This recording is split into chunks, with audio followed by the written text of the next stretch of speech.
ৰাস্তা কিন্তু বহুত আছে। কোনটো ৰাস্তা ল'বা তোমালোকৰ সেইটো নিজৰ কথা। তে ভাল ৰাস্তা ল'লে তোমালোকে ভাল হ'বা আৰু বেয়া ৰাস্তা ল'লে তোমালোকে বেয়া হ'বা। কিন্তু ইয়াৰ মূলতে হৈছে তোমালোকে অধ্যয়ন কৰিব লাগিব। নেৰা চেষ্টা বাৰে বাৰে অধ্যয়ন কৰিব লাগিব। কিবা এটা বস্তু বুজি নাপালে সেইটো অধ্যয়ন কৰিব লাগিব, আৰু অধ্যয়ন কৰিলে সেইটো তোমালোকে নাজানা একো কামেই নাই আচলতে। কিছুমানে কয় যে মই ইংৰাজী বুজি নাপাওঁ, কিছুমানে কয় মই গণিত বুজি নাপাওঁ। আচলতে বুজি নোপোৱা বস্তু একো নাই। সেইটো তোমালোকে বাৰে বাৰে চেষ্টা কৰিবা, তোমালোকে ছাকচেছ হ'বাই এদিন হ'লেও।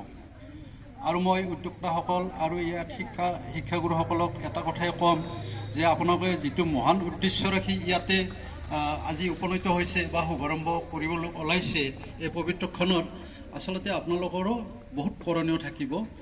ছাত্ৰ ছাত্ৰীসকলক নম্বৰটো লাগিবই, সেইটো অভিভাৱকসকলে আশা কৰে যে নম্বৰ লাগিব। তাৰ লগতে নৈতিক শিক্ষাটো দিব লাগিব আপোনালোকে। কাৰণ আজিকালি এনেকুৱা দেখিছোঁ যে বহুতে জুনিয়ৰ ল'ৰা ছোৱালীবিলাকে, বহুত সৰু সৰু ল'ৰা ছোৱালীবিলাক ছিনিয়ৰক সন্মান নকৰে।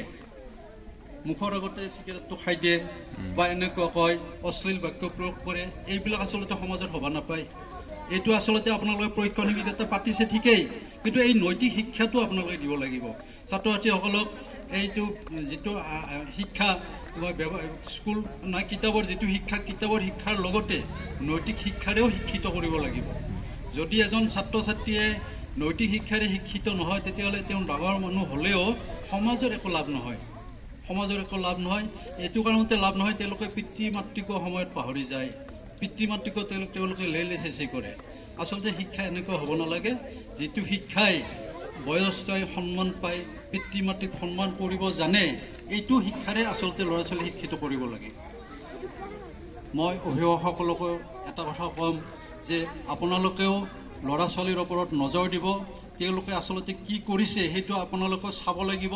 কেৱল স্কুলৰ শিক্ষকসকলক আপোনালোকে হয়তো সময়ত দোষাৰোপ কৰিলেও নহ'ব যে তেওঁলোকে কি শিকাইছে, আমাৰ ল'ৰা ছোৱালীটো এনেকুৱা হৈছে।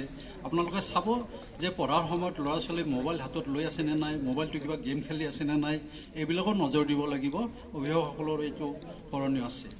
শেষত মই এই প্ৰজেক্টটো অৰ্থাৎ স্মাৰ্ট ষ্টাৰ্ট লাৰ্ণিং হাবৰ উত্তৰোত্তৰ কামনা কৰিছোঁ।